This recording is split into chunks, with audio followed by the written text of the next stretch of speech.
I'm so glad that you all are here in this place. எனக்கு ரொம்ப சந்தோஷமாக இருக்கிறது.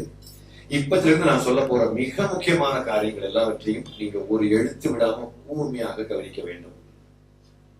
இந்த உலகத்தை படைத்த கடவுள் மனிதனை சீர்படுத்துவதற்காக, ஏதேன் தோட்டத்திலே தவறு செய்த மனிதனுடைய சந்ததியை சீர்படுத்துவதற்காக பல தீர்க்கதரிசிகளை, அதாவது நமக்கு புரிந்து கொள்ளக்கூடிய மொழிநடையில் சொல்ல வேண்டும் என்றால் ஆன்மீக போதகர்களை இந்த மண்ணுக்கு அனுப்பி வைத்தார். அவர்கள் மூலமாக அவர்கள்தான் உண்மையாக கடவுளால் அனுப்பப்பட்ட போதகர்கள் என்பதை கடவுள் நிரூபிப்பதற்காக, அதை விளக்கி காட்டுவதற்காக, மக்கள் புரிந்து கொள்வதற்காக அற்புதங்களை நடப்பித்தார். அதெல்லாம் பார்த்து மக்கள் புரிஞ்சுட்டாங்க, இவர்கள் உண்மையாகவே கடவுளிடமிருந்து வந்தவர்கள் என்பதை மக்கள் புரிந்து கொண்டார்கள். அவர்கள் சொன்ன வார்த்தைகள் எல்லாவற்றையும் கீழ்ப்படிய தொடங்கினார்கள். பலரால் கீழ்ப்படிய முடியவில்லை. கீழ்ப்படியாதவர்களுக்கு தண்டனை கொடுக்கப்பட்டது. அதை கொடுத்ததும் பரமாத்மா தான். அவர் கொடுத்த தண்டனையை சகிக்க முடியாமல் ஒரு கூட்டம் மக்கள் இந்த மெயின் ஸ்ட்ரீம்ல இருந்து, கடவுள் வணக்கத்திலிருந்து வெளியேறினார்கள். அவர்களுக்கு புறஜாதியார் அல்லது புறவினத்தார் என்று அவர்கள் அழைக்கப்படுகிறார்கள்.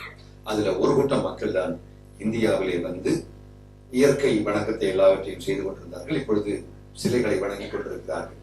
அந்த மெயின் ஸ்ட்ரீம் மக்கள் இப்பவும் இருக்கிறாங்க. அவர்கள் இஸ்ரவேலில் யூதர்கள் என்று அழைக்கப்படுகிறார்கள். அதிலே ஒரு வரலாற்றினுடைய ஒரு கட்டத்தில் பரமாத்மா தூதர்களை அனுப்பி கொண்டிருந்தவர்கள் கடைசியாக தன்னுடைய மகனை இந்த மண்ணுக்கு ஒரு அவதாரமாக அனுப்பி வைத்தார். அவதாரம் என்றால் என்ன? கடவுள் இறங்கி வந்து செய்ய வேண்டிய வேலை தன்னுடைய ஒரு ரெப்ரசன்டேட்டிவ் அனுப்பி செய்கிறார். கடவுளுடைய ஸ்தானாபதியாக வந்தது யார் என்றால் ஏதோ ஒரு மனிதன் அல்ல. இயேசு கிறிஸ்து யார் என்றால் மனித வடிவில் வந்த கடவுளுடைய வார்த்தையானவர். நமக்கு எல்லாருக்கும் தெரியும், ஆதியிலே வார்த்தை இருந்தது, அந்த வார்த்தை கடவுளோடு இருந்தது, அந்த வார்த்தை கடவுளுக்கு 100% சமமாக இருந்தது. பார்க்கலாம். நீங்க இப்ப ஆதியிலே வார்த்தை இருந்தது, அந்த வார்த்தை தேவனிடத்துல இருந்தது, அந்த வார்த்தை தேவனா இருந்து சொன்னா உங்களுக்கு புரியாது. அது ஆம்பிளிஃபைடு வெர்ஷன் நான் சொல்றேன். முதல்ல தொடக்கத்துல கடவுள் இருந்தார். எல்லாத்தையும் படைக்கிறதுக்கு முன்னாடி ஆதிக்கும் முந்தின அனாதியாகவே கடவுள் இருக்கிறவராகவே இருக்கிறார். அவர் இருக்கும்போது அவருக்குள்ள என்ன இருந்தது? வார்த்தை இருந்தது. இப்ப தம்பி இருக்கிறான் அப்படின்னா அவனுக்கு வார்த்தை அவனுக்குள்ள இருக்குது. அமைதியா இருந்தா அவனுக்குள்ள என்ன இருக்குது? வார்த்தை இருக்கு. அதே மாதிரி கடவுளுக்குள்ள வார்த்தை இருக்குது. அந்த வார்த்தை கடவுளுக்கு சமமாக இருந்தது என்று வேதாகம் பதிவு செய்யும். அது எப்படி கடவுளுக்கு சமமாக இருக்கும்? இப்ப தம்பி ஜேம்ஸ் கம்மி. இப்ப நீ ஒரு சுத்தி அப்படின்னு ஒரு சுத்தி அவரை ஒரு சேர்ல போய் உட்கார்ந்து, நீ உட்கார்ந்து சேர்ல போய் உட்காரு, அப்படி சுத்தி உட்கார. இவன் சுத்தி உட்கார வச்சது நானா, என் வார்த்தையா? சத்தமா சொல்லுங்க, வார்த்தை. இப்ப இவன் சுத்தி உட்கார வச்சது நானா இல்ல கரடியா? நானா இல்ல சிவானா? நானா இல்ல ஐயாவா? நீங்க சொன்னீங்கல்ல, முதல்ல என்ன சொன்னீங்க, இப்ப என்ன சொல்றீங்க? இது ரெண்டும் சரியா தப்பா? என்ன நடந்துச்சுன்னா, நான் தான் தம்பியை சுத்தி உட்கார வச்சேன். அவர் எதுக்கு எழுப்புறாரு, எதுக்கு சுத்துறோம் ஒண்ணுமே தெரியாது. பாவம் யாரு வித்த புள்ளி அப்படியே சுத்திக்குள்ள உட்காந்து. இப்ப என்னன்னா இவன் அங்கிள் சொன்னாரு, நான் அது எதுக்கு சொல்றாருங்கிறது அதை பற்றி அவன் யோசிக்கவே. அப்படியே எழுப்புனா சுத்துனா உட்காந்து ஜேம்ஸ் ரைட். இப்ப இவனை எழுப்பி உட்கார வைத்தது என்னுடைய வார்த்தை. என்னுடைய வார்த்தையை கேட்டு தம்பியை எழுப்பி உட்கார வைத்தது எது? அந்த வார்த்தைக்கு உள்ள ஒண்ணு இருக்குது. அது எது? அந்த வார்த்தைக்கு உள்ள ஜீவன். இப்ப இதே வார்த்தையை வேற யாரோ ஒரு ஆள், ஒரு சின்ன தம்பி அண்ணா ஜேம்ஸா கொஞ்சம் எழுப்பி அவளை சுத்தி உட்கார அப்படி சொல்லிடுவார். I hope you understand. அப்போ அதுக்குள்ள என்ன இருக்குது? உயிர் இருக்குது. உயிர் சொல்லுங்க. அந்த உயிர் தான் அந்த காதுக்குள்ள போய், அந்த சத்தத்தின் வடிவமாக காதுக்குள்ள போய், மூளைக்கு போய், உடம்புக்கு ஆர்டர் கொடுத்து எழுப்பி சுத்தி உட்கார்ந்துச்சு. இவரை எழுப்பி உட்கார வைத்த ஜீவன், இந்த ஜீவன் எதை சார்ந்து இருக்கிறதுனா, அந்த தம்பி எனக்கு கொடுத்த மதிப்பை சார்ந்து இருக்கு, எனக்கு கொடுத்த மரியாதையை சார்ந்து இருக்கு. அவர் இப்ப அந்த சின்ன தம்பி சொன்னா கூட, சின்ன தம்பி சொன்னா அவரை எழுப்பி சுத்தி உட்கார மாட்டாரு. நான் சொன்னோன்னு எழும்பி சுத்தி உட்கார்ந்ததுக்கு காரணம் என்னன்னா, இந்த தம்பி அந்த சின்ன தம்பி கொடுத்த மரியாதையை விட அதிகமான மரியாதை எனக்கு கொடுத்திருக்கிறாரு அப்படின்னு அர்த்தம். அது இருந்து உங்களுக்கு என்ன புரிய வருது? எனக்கு எவ்வளவு மதிப்பு இருக்குதோ அவ்வளவு மதிப்பு என் வார்த்தைக்கு இருக்குது அப்படிங்கிறத கண்டுபிடிக்கிறோம். விளங்குறவங்க அவங்க கைவெழுதி காமிப்பாங்க. அதாவது எனக்கு எவ்வளவு மதிப்பு இருக்குதோ அவ்வளவு மதிப்பு அந்த வார்த்தை வழியாக யாருக்கு போச்சுது? அந்த தம்பியுடைய காதுக்கு போய் அவர் சுத்தி உட்கார்ந்து. இப்ப இதே மாதிரிதான் பகவானுக்கு எவ்வளவு மரியாதை உண்டோ, சர்வேஸ்வரனுக்கு எவ்வளவு மரியாதை உண்டோ, எவ்வளவு புகழ்ச்சி உண்டோ, எவ்வளவு பவர் உண்டோ, அவ்வளவு பவர் பகவானுடைய டேஷுக்கு உண்டு. எதை கொண்டு? அவருடைய வார்த்தை. அதனாலதான் அந்த வார்த்தை தேவனாய் இருந்தது. அந்த வார்த்தை கடவுளுக்கு கம்ப்ளீட்டாக சமமாக இருந்தது என்பதை நாம் கற்றுக்கொள்வோம். விளங்காதவங்க யாரா இருக்கீங்க? விளங்குறவங்க கைவித்தி காமிங்க. அவனி if you could understand what is it. இது என்ன கொடுமைனா ரெண்டுக்கும் கைவித்தாம கொஞ்சம் பேர் இருக்காங்க. அதுக்கு ஒரு திட்டத்தோடு உட்கார்ந்துட்டு இருக்காங்க. அதை கவனமாக கவனிங்க பிரியமானவர்களே. இன்று 3 நாட்கள் மிக முக்கியமான விஷயங்கள் நாம் கற்றுக்கொள்ள போகிறோம். 3 நாள் இனி ஒரு சிரிக்கிறதுக்கு ரொம்ப எல்லாம் கிடையாது. ஏன்னா ஏகப்பட்ட சிரிப்பெல்லாம் முடிஞ்சு என் சிரிப்பெல்லாம் காலி ஆயிடுச்சு. இந்த ஜோக்ஸ் எல்லாம் காலி ஆயிடுச்சு. உங்களையே எல்லாம் வீடியோல பாத்துருப்பீங்க. I think Shivana, I think the first time you are seeing the videos நீங்க பாத்துக்க மாட்டீங்க. எத்தனை பேர் நம்ம வீடியோல பாத்துருக்கீங்க?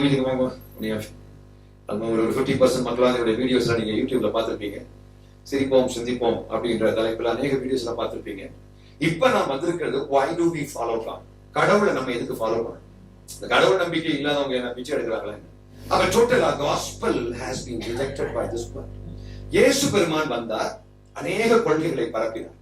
அதுல மிக முக்கியமான கொள்கை என்ன தெரியுமா?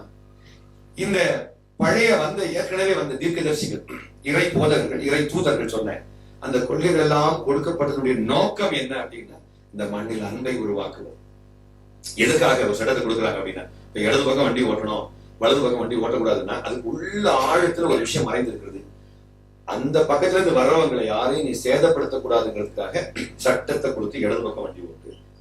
அங்கிருந்து வரவங்களுக்கு சட்டம் எப்படி நீ இடது பக்கம் வண்டி ஓட்டணும். ஏன்னா இங்கிருந்து வரக்கூடிய பாதுகாப்பு உன்னுடைய சட்டத்தை நீ சட்டத்தை கைப்பற்றுவது தான் இருக்கிறதாக அன்புதான் இந்த சட்டமெல்லாம் கொடுக்கப்பட்ட நோக்கமாக இருக்கிறது. அவன் புரியுதுமா? அன்பு அப்படின்னு ஒண்ணு உருவாக்கணும். அன்பினுடைய அடிப்படையில தான் சட்டங்களே கொடுக்கப்பட்டது. நான் லிஸ்ட் சட்டத்தை கொடுத்ததுக்கு, அந்த பழைய ஏற்பாட்டை கொடுத்ததுக்கு எல்லாத்துக்கும் காரணம் பகவான் நம்மிடம் வைத்திருந்த அன்பினுடைய அடையாளம். மலையில சொல்லலாமா? இப்ப நினைக்கிறீங்க அதனால பகவான், பரமாத்மா, பரமேஸ்வரன், சர்வேஸ்வரன் அப்படின்னு சொல்றீங்களே, இதெல்லாம் வேற மொழியில உள்ள வார்த்தைகள். அவ்வளவுதான். அல்லான்னு சொன்னா தேவன் அப்படின்னு சொன்னா நீங்க எதுல ஏத்துக்குவீங்க? செய்யாது. அல்லாங்கிற நீங்க நம்ம தேவன் ஆதியிலே தேவன் வானத்தையும் பூமியையும் படைத்தார் இருக்குது இல்லையா? அந்த வார்த்தை நீங்க சமஸ்கிருத பைபிள்லையும் அரபு மொழி பைபிள்லையும் வாசித்தா இந்த பிகினிங் பரமேஸ்வர் கிரியேட்டட், பரமேஸ்வர் அப்படின்னா ஹிந்தியில போட்டிருக்கு, சமஸ்கிருத பைபிள்ல பரமேஸ்வரான்னு போட்டிருக்கு, அந்த அரபு மொழி பைபிள்ல அல்லாஹ் அப்படிதான் போட்டிருக்கு. ஏன்னா இது மொழி, அவ்வளவுதான். ஆனா நம்ம ஆட்கள் பாயின்னு சொன்னா முஸ்லீம், அண்ணன் சொன்னா ஹிந்து, பிரதர் அப்படி சொன்னா கிறிஸ்டின் அப்படி நம்ம தான் உருவாக்கிட்டோம். இது நம்முடைய உருவாக்கம், நம்முடைய சோசியல் ஸ்டேட்டஸ் லைக் நம்ம சோசியல் சிஸ்டம் அந்த மாதிரி உருவாக்கி வச்சிருக்கோம். ரோஜான்னா இந்து பேரு, ரோஸ்னா கிறிஸ்டின் பேரு நம்ம மாத்தி வச்சுக்கிட்டோம் இல்லையா? இப்ப ஒரு நாத்திகன், இப்ப ஒரு இந்த இந்திய நாட்டுக்குள்ள சில அடையாளங்கள்ல ஒரு அடையாளம் மொழி. இந்த மொழியில அவன் பேர் வச்சிருந்தாங்கன்னா அவன் அந்த மதம் அப்படின்ற மாதிரி சொல்லிட்டு இருக்காங்க. ஒரு வியூல அது மிகப்பெரிய தப்புன்னு சொல்ல முடியாது. ஆனா அதுதான் ஸ்டாண்டர்டுன்னு நம்ம சொல்ல முடியும். ஏன்னா வாழ்நாள் முழுவதும் ஏமாத்திட்டு இருக்கக்கூடியவங்களுக்கு எல்லாம் உத்தமன்னு பேர் வச்சிருக்காங்க. அதனால அவங்க உத்தமன்னு சொல்ல முடியாது. ஆனா கர்த்தர் ஒரு ஆளுக்கு பேர் போடும் போது நல்ல நோக்கத்தோடு அப்ராம்ங்கிற பேர் எடுத்துட்டு அப்ரஹாம் பேர் போட்டிருக்காருன்னா பேரை மாற்றக்கூடிய வேலையை பரமாத்மா செய்திருக்கு. அது எதுக்காகன்னா அப்ரஹாம் வேர்டுக்கு மீனிங் அப்ராம்னா உயர்ந்த தகப்பன், அப்ரஹாம்னா ஒரு பெருங்கூட்ட மக்களுக்கு தகப்பன். ஆபிரகாமுக்கு பேர் போடுறாரு. எப்போ அவனுக்கு ஒரு குழந்தை, ஒரு சின்ன குழந்தை கூட இல்லாம இருக்கு, சாராருடைய வயிற்றுக்குள்ள ஒரு பூச்சி கூட இல்லாம இருக்கும்போது பேர் போடுறாரு அப்ராம், யுவர் அப்ரஹாம் அப்படின்னா நீ பெருங்கூட்ட மக்களுக்கு தகப்பன் அப்படின்னு சொல்றாரு. அது ஒரு நல்ல விசுவாசத்தை வளர்க்கறதுக்காக போட்டிருக்க. இன்னைக்கு அப்படி கிடையாது. அன்பு செல்வின்னு ஒரு நல்ல பேர்ல ஒரு போட்டு வந்துச்சுன்னா பாஸ்டர்ஸால சகிக்க முடியாது. ஆனா அப்படியே ஜெசிகா, வெரோனிகா, பெட்ரிஷியா, மாங்கா, புளியங்கா எதையாவது ஒரு வெஜிடபிளுக்கு பேரை போட்டு அதை ஒரு வெள்ளக்காரப்படுத்தி ஒரு வெஸ்டர்னைஸ் ஆக்கி அதை ஒரு வெள்ளக்காரத்தனத்துக்கு உட்படுத்தி அப்படி எல்லாம் பண்ணிட்டாங்கன்னா நம்ம ஏதோ ஒரு பிரேயரை கூட தமிழ்ல பண்ணாம அதை இங்கிலீஷ்ல பண்ணிட்டா ஏதோ பெரிய சாதனை மாதிரி. And today I'm going to speak to you why the cross. why God, why the manifestation? கடவுள் எதுக்காக வேண்டி ஒரு ஃபிளஷ்ல வந்து ஒரு மனித வடிவில பகவான் வந்தா தான் சாதிக்க முடியுங்கிற விஷயம் என்ன விஷயம்?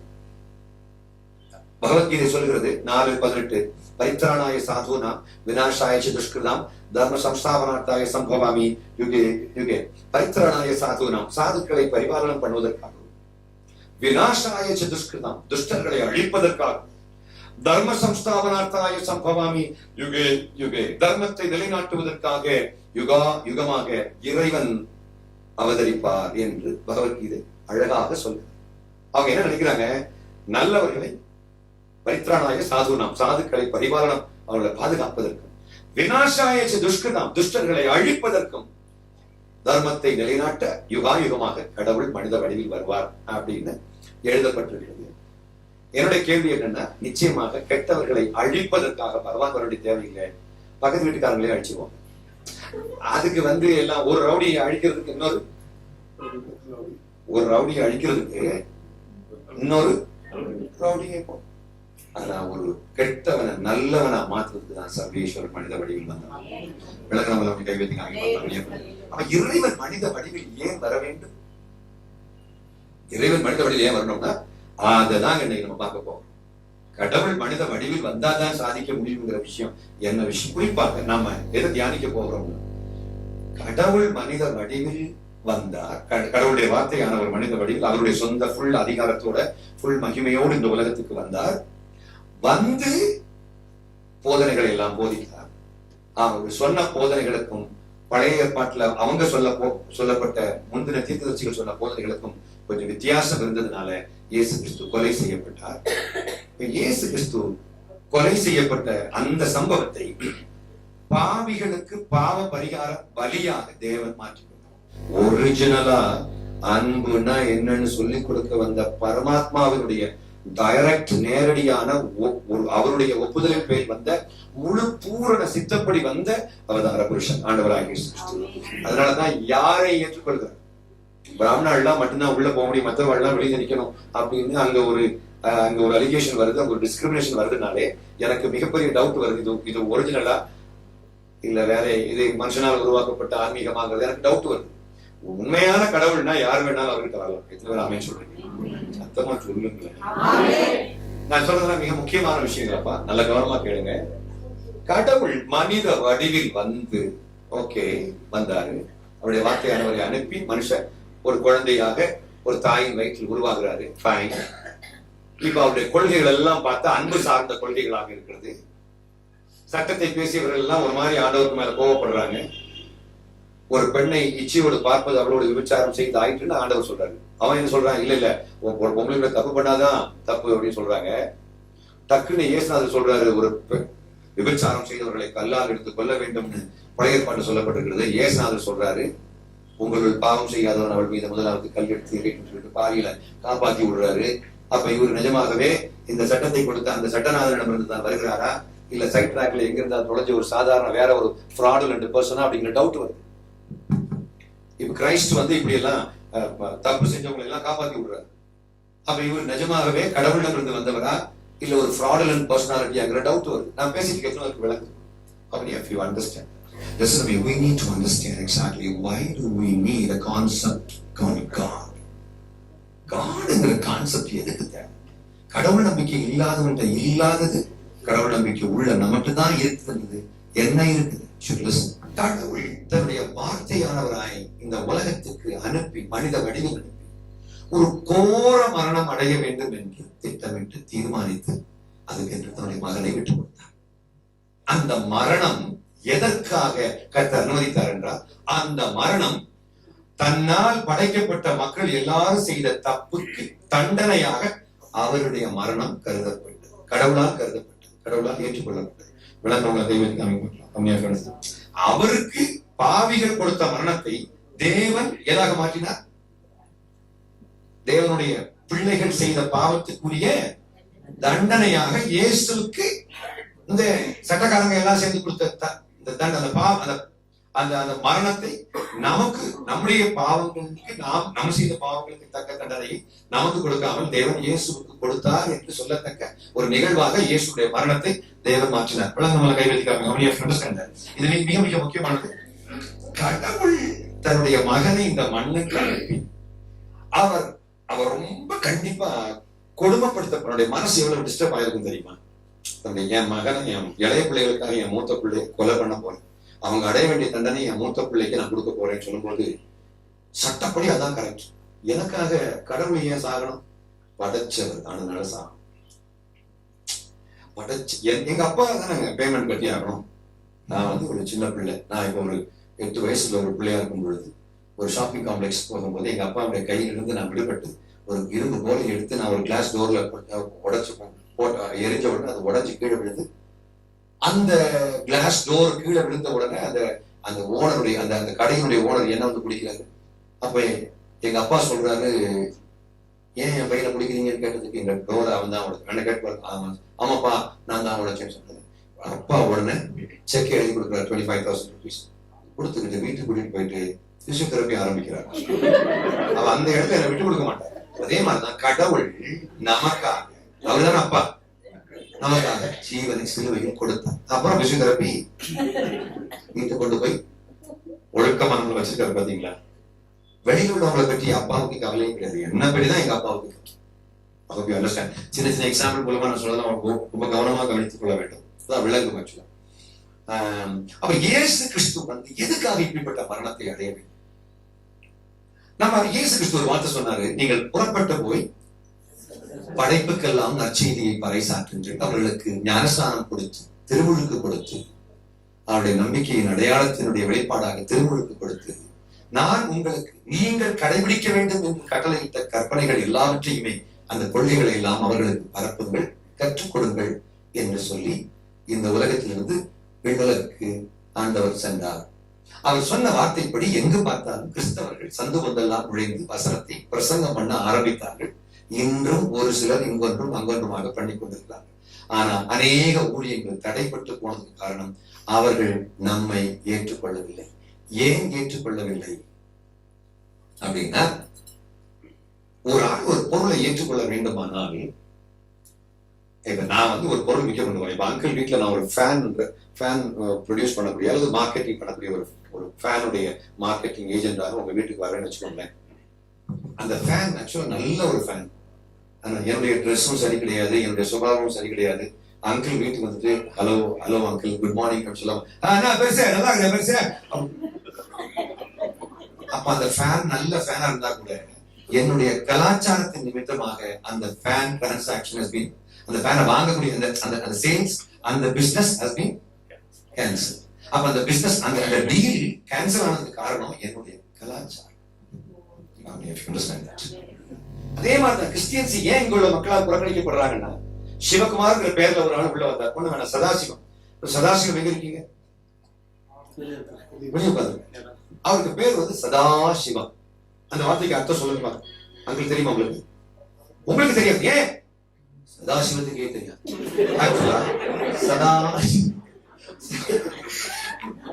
சதாசிவம் அப்படின்னா சதா எப்படி பாடுவோம் நம்ம? சதா காலமும் நமது தேவன் அப்படியா பாடுவோம்?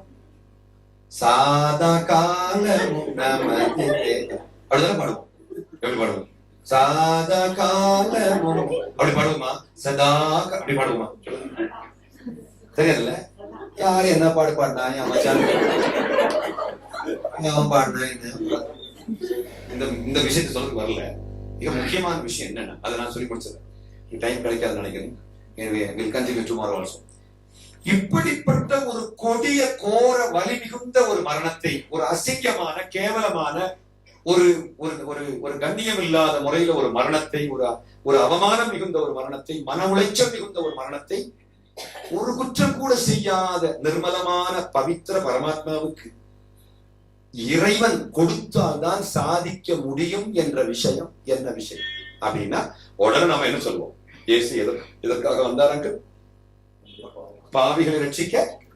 அத்தமா சொல்லுங்களேன். பாவிகளை ரட்சிக்க கிறிஸ்து இயேசு. அது எல்லாருக்கும் தெரியும்.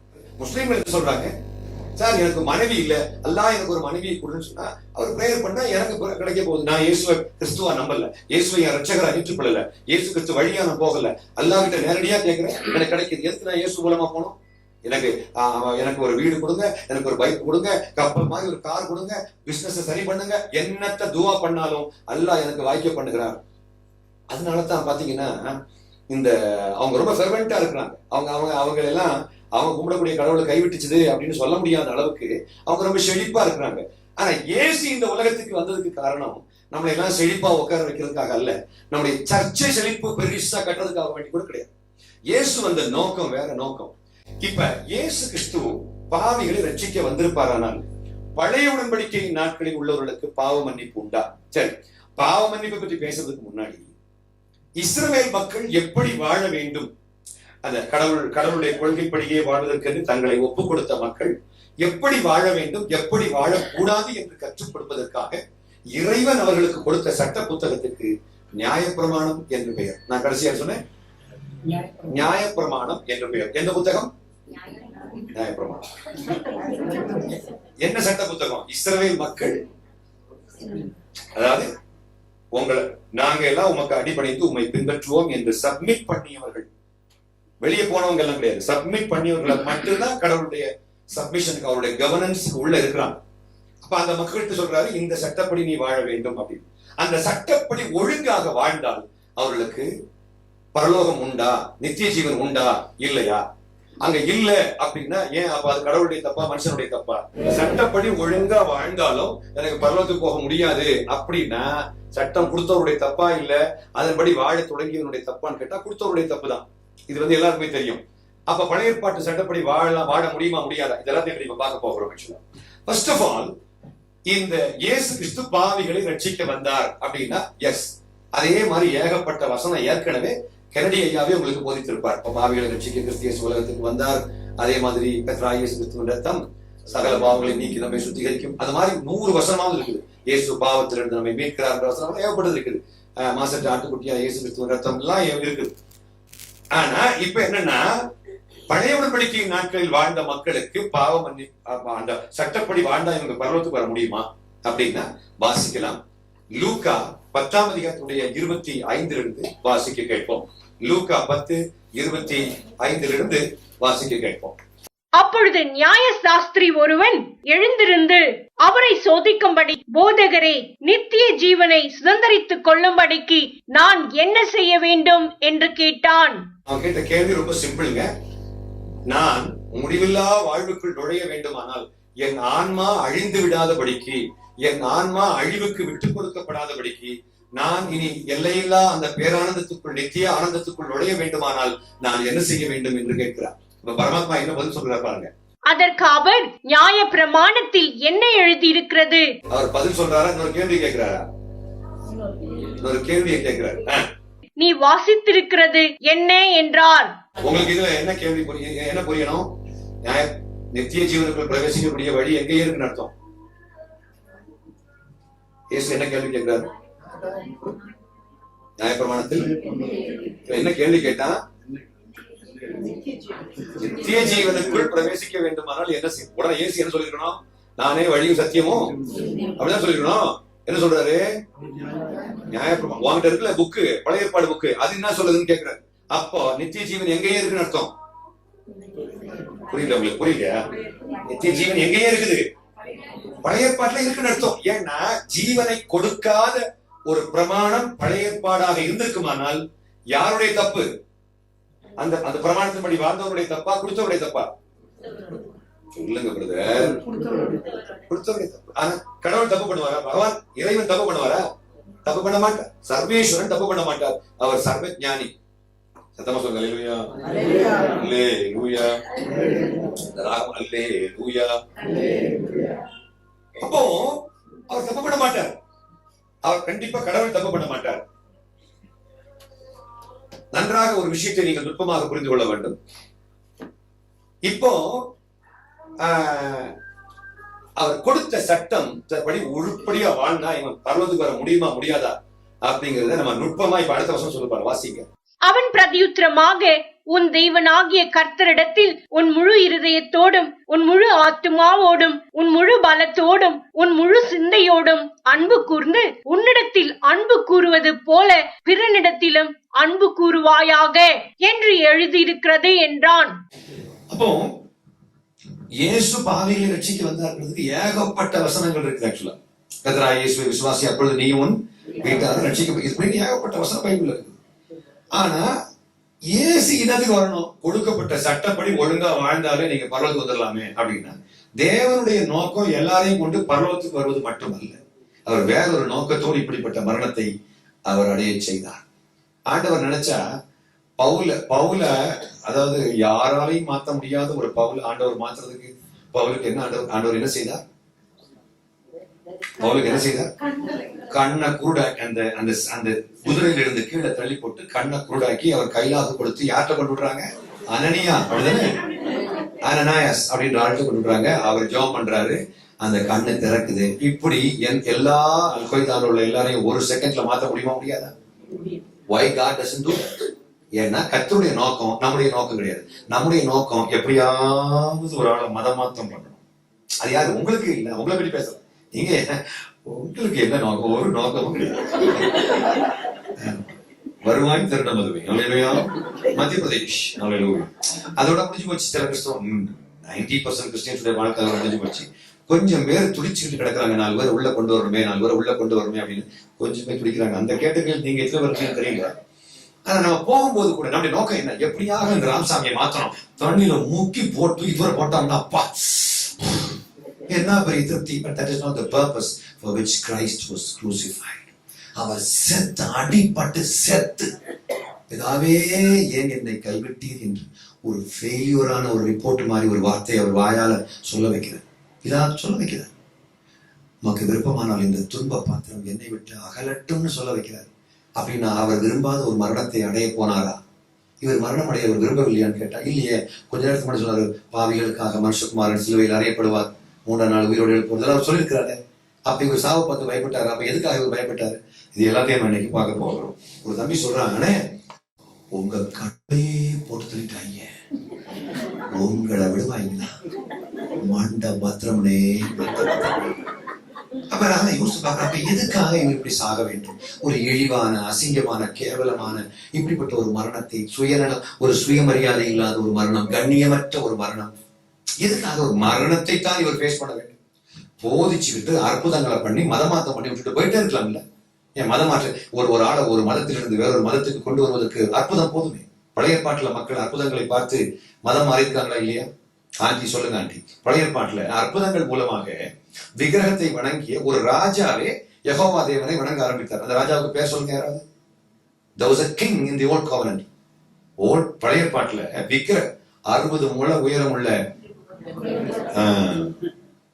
ஒன்று டக்குன்னு கரெக்ட். அதுல அவன் நிறுத்திய அந்த சிலைய எல்லா இஸ்ரவேல், பாபிலோனுக்கு அடிமைகளாக கொண்டு வரப்பட்ட இஸ்ரவேலர்கள் எல்லாரும் சாஷ்டாங்கமாக விழுந்து அந்த சிலையை வணங்கும் பொழுது 3 வாலிபர்கள் மட்டும் அந்த சிலையை வணங்கவில்லை என்றால் அவர்களுக்கு தெரியும், அகிலாண்டத்தை படைத்த சர்வேஸ்வரன் சிலையின் வடிவத்தில் நிற்பதற்கு வாய்ப்பே இல்லை. சொல்லலாமா? எதுக்காக இந்து சகோதரர்களாகட்டும் கத்தோலிக்க சகோதரர்களாகட்டும் எதுக்கு சிலையை செஞ்சு வைக்கிறாங்க அப்படின்னா, அவங்களால கான்சென்ட்ரேட் பண்ண முடியாம எதையோ ஒரு விஷயத்துக்காக வேண்டி அவங்க செஞ்சு வச்சிருக்காங்க. ஆனா அது தேவனுடைய நிஜமான உண்மையான ஆன்மீகம் அல்ல. தேவன் டேஷ் ஆக இருக்கிறார். எப்படி இருக்கிறார்? ஆவியாக இருக்கிறார். அவரை வணங்குறவர்கள் எப்படி வணங்கணுமா? ஆவியோடும் உண்மையோடும் வணங்க வேண்டும். இப்ப என்னுடைய மிக முக்கியமான ஒரு விஷயம் என்ன அப்படின்னா, ராஜா எவ்வளவு பெரிய அற்புதம் தெரியுமா? அந்த 3 பேரையும் கூப்பிடுறாரு. நீ கும்பிட மாட்டியா? கும்பிட மாட்டேன். அவர் எங்களை காப்பாற்றுவார், ரட்சிப்பார். அவர் விடுவியாமற் போனாலும் இந்த சிலையை நான் கும்பிட மாட்டேன்னு தைரியமா சொன்னாங்க. பாத்தீங்களா?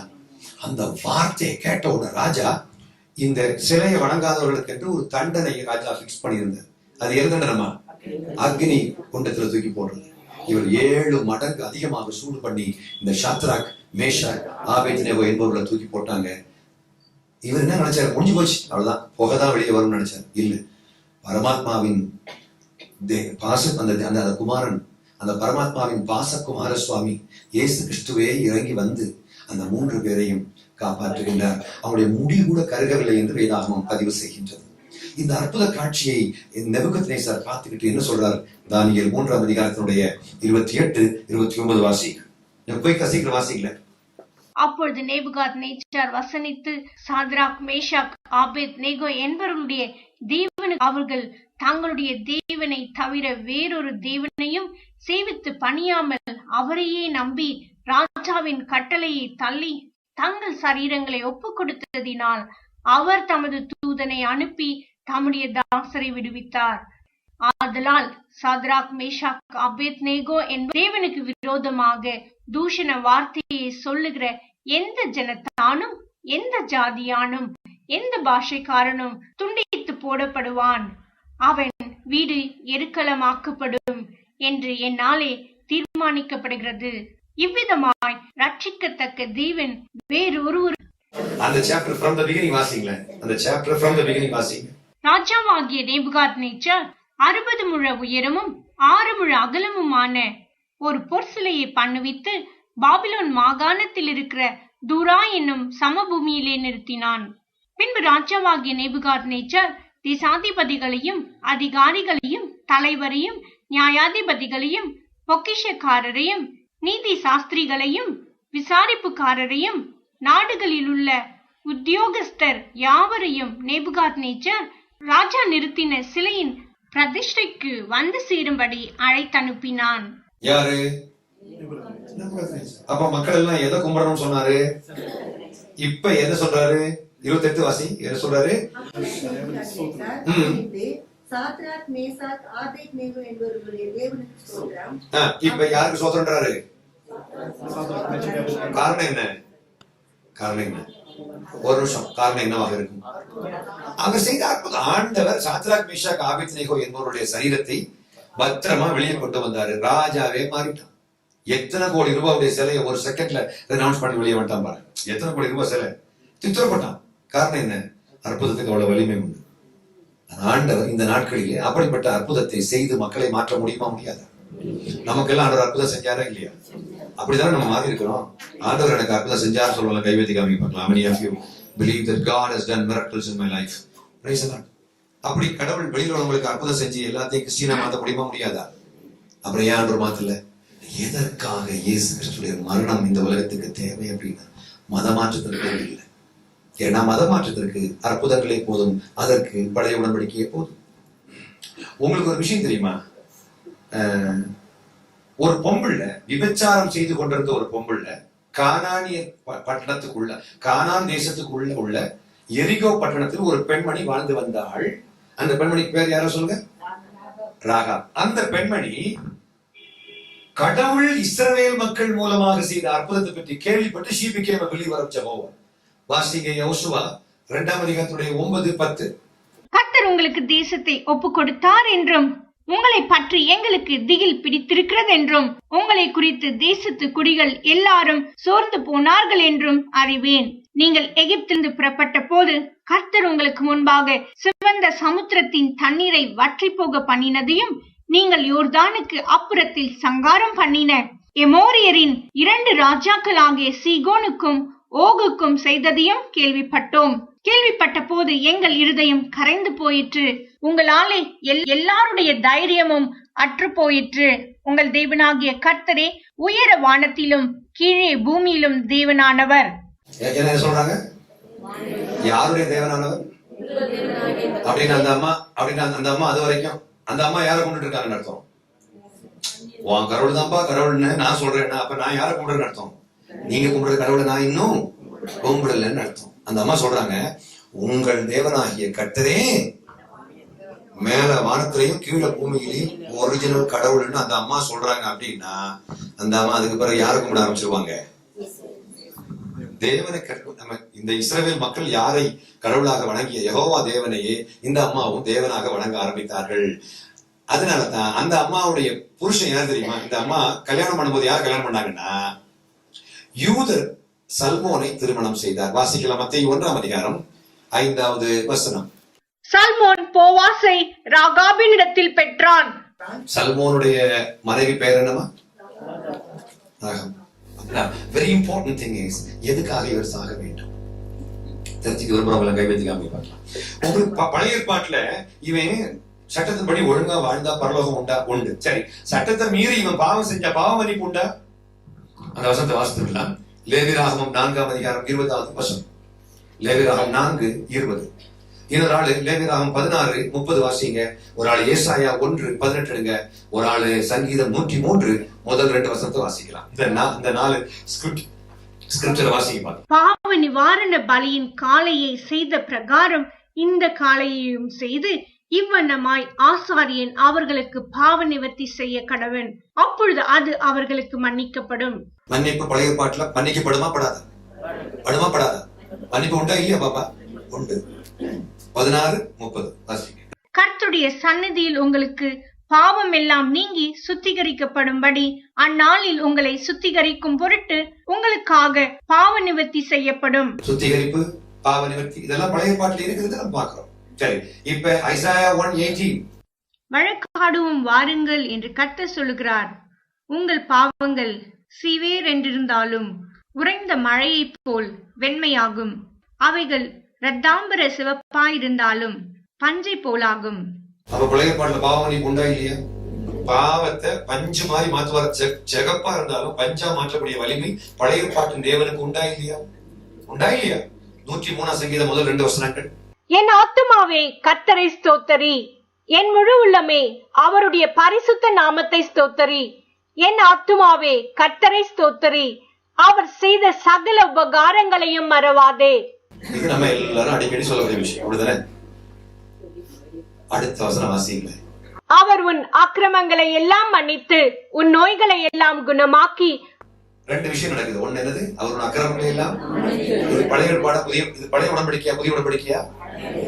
அங்க பழைய உடன்படிக்கையில அக்கிரமம் மன்னிக்கப்படுறதா இல்லையா? மன்னிக்கப்படுமா இல்லையா? அப்புறம் எதுக்கு இயேசு வரணும்?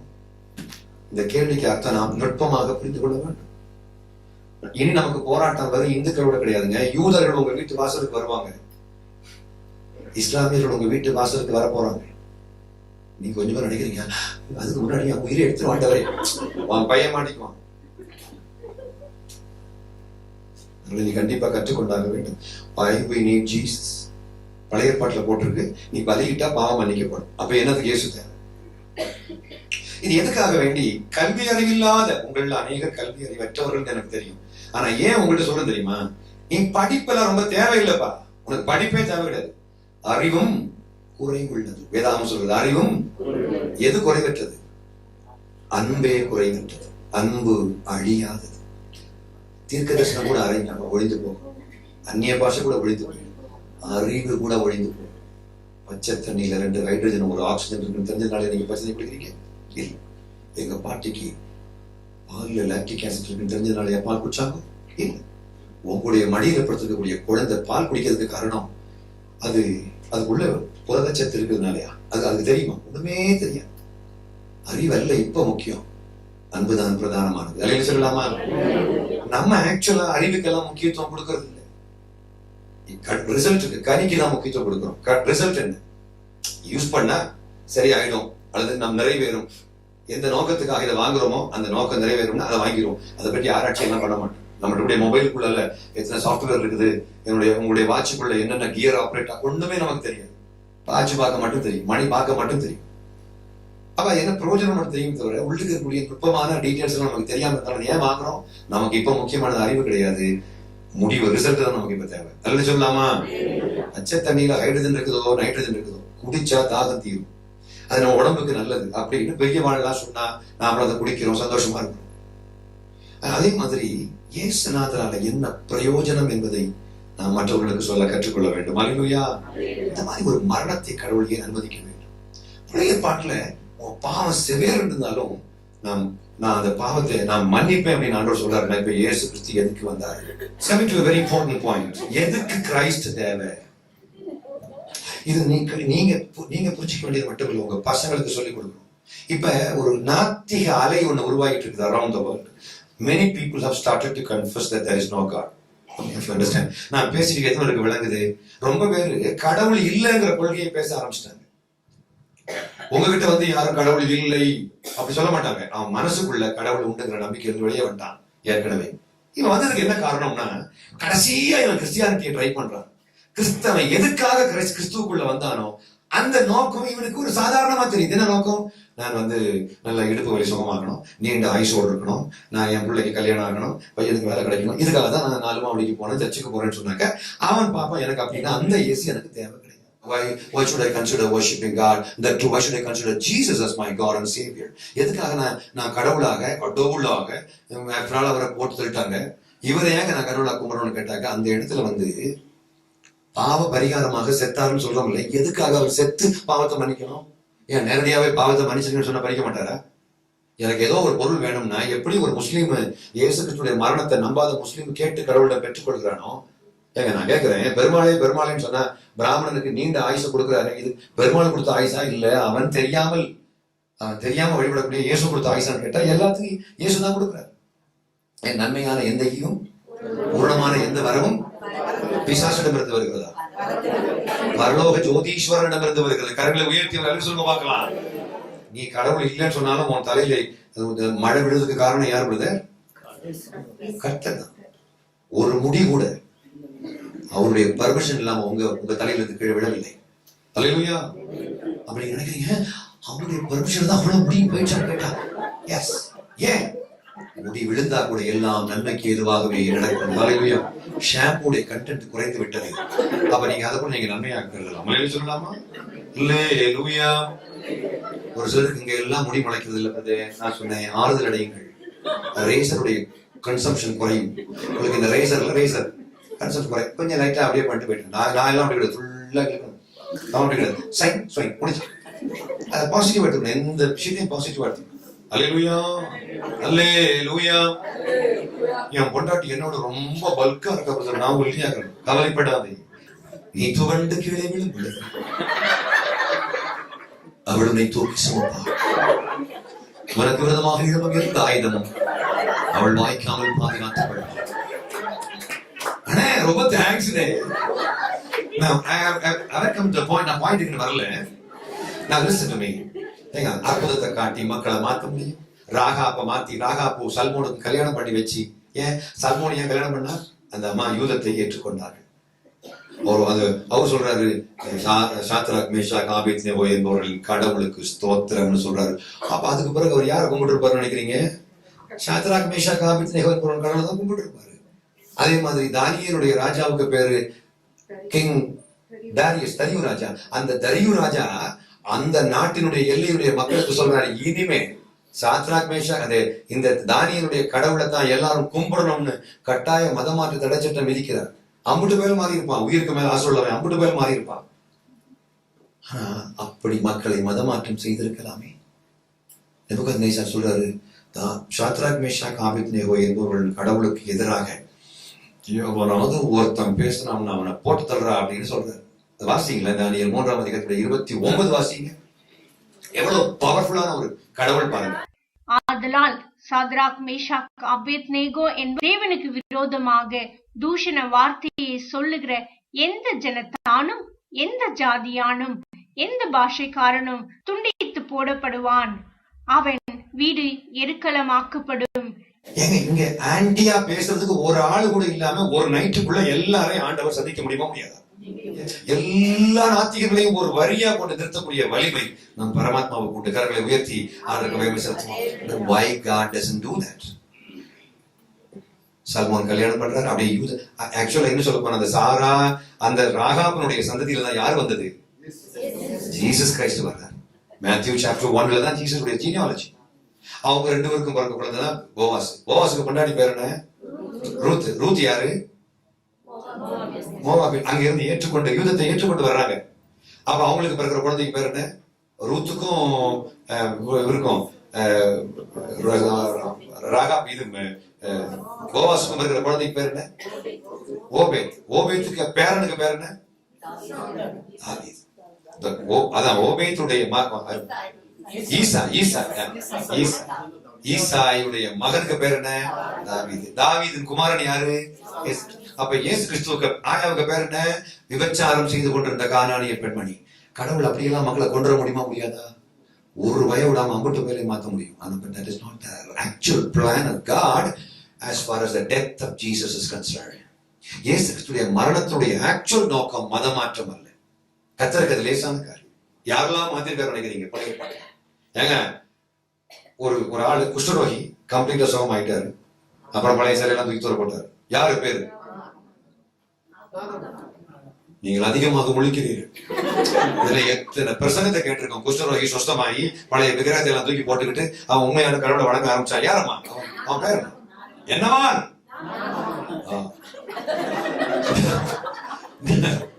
என்ன மாற்ற நீதிமான நாகமான் என்னமானா மாறினார்? நீதிமானாக மாறினார். மாற்றுகின்ற வலிமை எதற்கொண்டு? அற்புதத்துக்கு உண்டென்றால் நாமளும் இப்ப அற்புதம் எல்லாம் பண்ணி மக்களை மாற்றலாமே. கடவுளையும் அற்புதம் பண்ணல. மாத்தம். ஒரு ஆள்கிட்ட சொல்றேன், முதல் நூற்றாண்டில் ஒரு பிரசங்கத்துல 3000 பேர் ரட்சிக்கப்பட்டாங்களே. இன்னைக்கு 3000 பேர் பிரசங்கம் பண்ணா கூட ஒரு பயங்கர திரும்பி பார்க்க மாட்டேங்கிறான். என்ன காரணம்? அப்போ உடனே திருநெல்வேலியில் உள்ள பாஸ்டர் சொல்றாரு, முதல் நூற்றாண்டில் நடந்த அற்புதங்கள் இப்பொழுது நடக்கவில்லை. எதுவா காரணம்? இல்லை. அற்புதம் யாரால் நடக்கிறது? ஆண்டவரால் நடக்கிறது.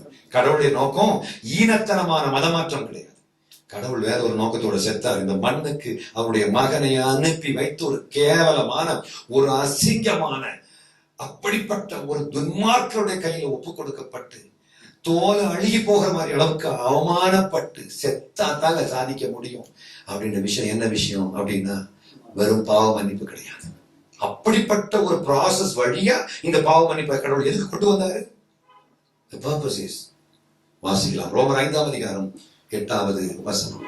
நாம் பாவிகளாய் இருக்கையில் கிறிஸ்து நமக்காக மரித்ததினாலே தேவன் நம்மேல் வைத்த தமது அன்பை விளங்க பண்ணுகிறார். அல்லேலூயா சொல்லலாமா? அல்லேலூயா, அல்லேலூயா. இதுல உங்களுக்கு யாருக்காவது புரியுதா எதுக்காக செத்தார் அப்படின்னு? யாராவது சொல்லுங்களேன். இவர் செத்ததுனால என்ன என்ன what is the benefit? நீங்க சொல்லாதீங்க. நீங்க ஏற்கனவே என்னப்பா பிரயோஜனம்? இப்ப அவர் எதுக்காக செத்தாரு? அன்பை, அன்பை ஆண்டி சொல்லுங்க. அன்பை, பரமாத்மா மனுஷனுக்கு மேல வச்ச பாசத்தை விளங்க பண்ணினார். நாளைக்கு சாயந்தரம் இங்க எதற்காக விளங்க பண்ண வேண்டும்? பத்திரகாளியை கும்பிடுறவங்க எல்லாம் அந்த கடவுள் ரொம்ப பாசம் உள்ள கடவுள் நாளை கும்பிடுறாங்க? இல்லை, பயந்து கும்பிடுறாங்க. இயேசுவை எதுக்காக வேண்டி?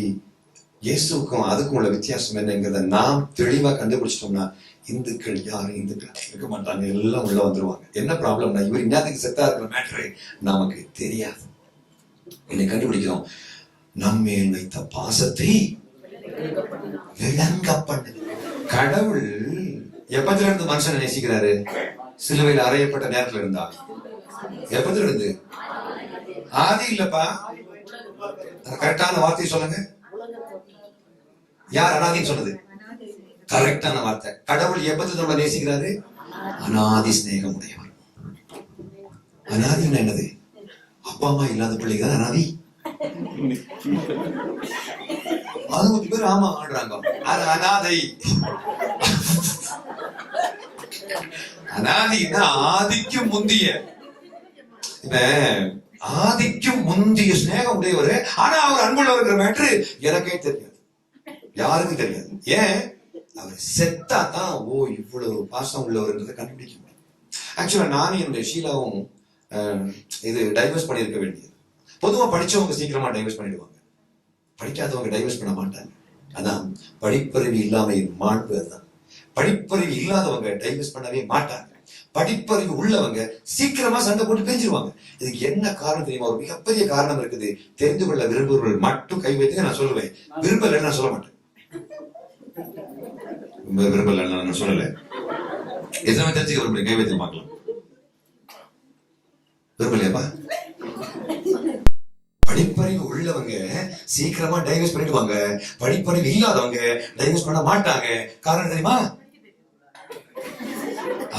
அது பாதி சொல்லிட்டாங்க. ஆக்சுவலா படிப்பறிவு இல்லாதவங்களுக்கு ஏன் டைவர்ஸ் பண்ண மாட்டாங்கன்னா அவங்களுக்கு எப்படி டைவர்ஸ் பண்ண தெரியாது. நானும் ஷீலாவும் படிச்சவங்க. அந்த அம்மா, நான் பிஇ படிச்சிருக்கேன், BE mechanical engineer from Karunya university. And my wife is basically MSc MEd botany teacher. அப்ப படிச்சவங்க ரொம்ப பஷ்டுக்கிறாங்க. சோ படிச்சவங்க சீக்கிரமா பிரிச்சிருவாங்க. ஏன்னா எங்களுக்கு எந்த வெப்சைட்டுக்கு போய் எப்படி டவுன்லோட் பண்ணி எப்படி ஃபில் பண்ணி எப்படி அப்லோட் பண்ணணும் தெளிவா தெரியும். ஆனா எங்க ஆயாவுக்கு தெரியாது. தாத்தா கூட 80-90 வருஷம் கோப்பை கொட்டி நடந்துச்சு. அவ இப்படி நானும் என் ஒய்ஃப் செப்பரேட் ஆகக்கூடிய ஒரு ஸ்டேஜ் வந்துச்சு. அதுதான் நான் வரேன் ஆக்சுவலா. ஆனா நாங்க பெரிய இல்லை. ஏன் தெரியுமா மக்களே? ஆக்சுவலா உங்க முன்னாடி நிக்கக்கூடிய என்னை விடவும் என் ஒய்ஃப் ரொம்ப நல்லவர். எப்படின்னா என்னை விடவும் என் ஒய்ஃப் ரொம்ப நல்லவங்கிறது நான் இப்போ நான் சபைக்கு நான் கன்ஃபஸ் பண்ணுறேன். நான் வந்து ஹெர்னியா ஆபரேஷன் பண்ணி படுக்க வச்சிருக்கும் பொழுது பிரிஞ்சு போகிற ஒரு ஸ்டேஜ்ல நான் இருக்கிறேன். அப்போ அவ்வளவுதான், விட்டெல்லாம் தேவையில்லை இந்த பொண்ணு நினைச்சிட்டு இருக்கும்போது திடீர்னு அந்த அந்த அந்த அந்த நோய் படுக்கையில் இருக்கும் பொழுது என்னால முதல் நாள் வந்து liquid incoming liquid out going, ரெண்டாவது நாள் solid incoming solid out going. நம்மள கை வைக்க ஒண்ணே இல்லப்பா. முதல் நாள் ட்ரிப்ஸ் போகுது, அப்ப யூரின் மட்டும் போகுது. ட்ரிப்ஸ் உள்ள போகுது, யூரின் போகுது.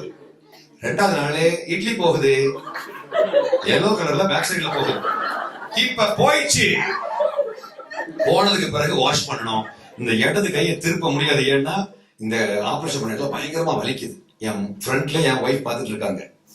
அப்ப என் ஒய்ஃபுக்கு எனக்கு அண்டர்ஸ்டாண்டிங்கே கிடையாது. இவ கண்டிப்பா வந்து எனக்கு வாஷ் பண்ணி விடுவாங்க, என்ன ஹெல்ப் பண்ணுவாங்க, அந்த நம்பிக்கை வந்து ஒரு அணு அளவு கூட எனக்கு கிடையாது.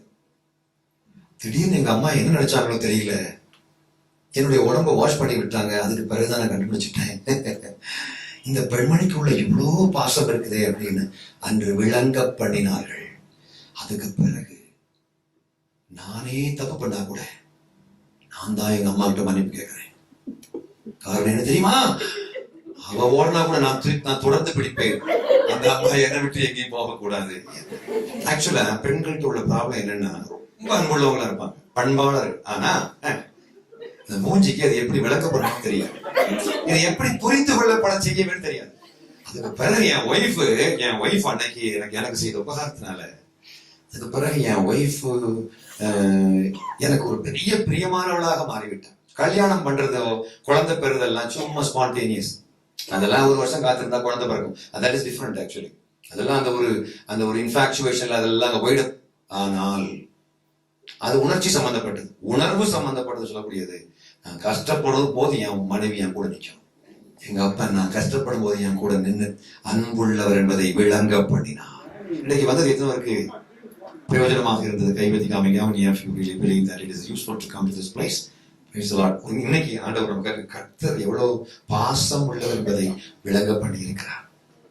அவர் அற்புதம் செய்யும் போதெல்லாம் அவர் பாசம் உள்ளவர் என்பதை இஸ்ரவேல் மக்கள் விளங்கிக் கொள்ளவில்லை. அடுத்த நிமிஷம் எல்லாத்தையும் காடை பட்சியும் மன்னாவையும் சாப்பிட்டு அடுத்த நிமிஷத்துல அவங்க என்ன பண்ணாங்க? மறுதளிச்சாங்க, முறுமுறுத்தாங்க. So God wanted to create something different. வேற ஒரு விஷயத்தை உருவாக்க ஆசைப்பட்டார். அதை பற்றி தெளிவாக நாளைக்கு அதை நான் கற்றுக்கொள்ளப்போம். இந்த அருமையான வேலைக்காக உமக்கு நன்றி செலுத்துகிறேன் ஆண்டவரே. எங்களுக்கு அருமையாக கொடுத்த இந்த பழமையான சபை கட்டிடத்திற்காக, சபையின் விசுவாசிகளுக்காக, முதியோர்களுக்காக, விசுவாசத்தில் பழமையாக ஊன்ற கட்டப்பட்ட பிள்ளைகளுக்காக, கெனடி என்ற அருமையான ஊழியக்காரருக்காக, அவருடைய துணைவியாருக்காக, பிள்ளைகளுக்காக, நல்ல கிளைமேட்டுக்காக, அனுகூலமான எல்லா காரியங்களுக்காகவும் உமக்கு நாங்கள் நன்றி செலுத்துகின்றோம். ஆண்டவராகிய இயேசுடைய கரங்களிலே ஒவ்வொரு பிள்ளைகளையும் சமர்ப்பிக்கிறோம். எந்த நோக்கத்தோடு பரமாத்மா மனித வடிவில் வந்தீரோ அதை முழுமையாக தெரிந்து கொள்ள எங்களுக்கு உதவி செய்ய வேண்டும் என்று ஜெபிக்கிறோம். கர்த்தருடைய கருணை கரங்களுக்குள் ஒப்புக் கொடுக்கிறோம் ஆண்டவரே. எந்த வார்த்தைகளையும் பிசாசு திருடாதபடிக்கு பாதுகாத்துக் கொண்டீரே, புரிய வைத்தீரே, உமக்கு நன்றி செலுத்துகிறோம். கருணை கரங்களுக்கு இயேசுவின் திருநாமத்தில் கேட்கிறோம் எங்கள் நல்ல பிதாவே. ஆண்டவராகிய இயேசு கிறிஸ்துவின் கிருபையும் பிதாவாகிய பிரபுடனும் தூய ஆவியானவர் வேண்டிடத்திலும் ஐக்கியமும் ஆசீர்வாதமும் சமாதானமும் சந்தோஷமும் நம் அனைவரோடும் நம்முடைய ஊழியர்களோடும் கையின் பிரயாசத்தோடும் ஆண்டவருடைய வருகை மட்டும் சதாவுக்கு காப்பாராக. ஆத்மாவை கர்த்தரை ஸ்தோத்திரி, நம்மளுடைய என் ஆத்மாவை கர்த்தரை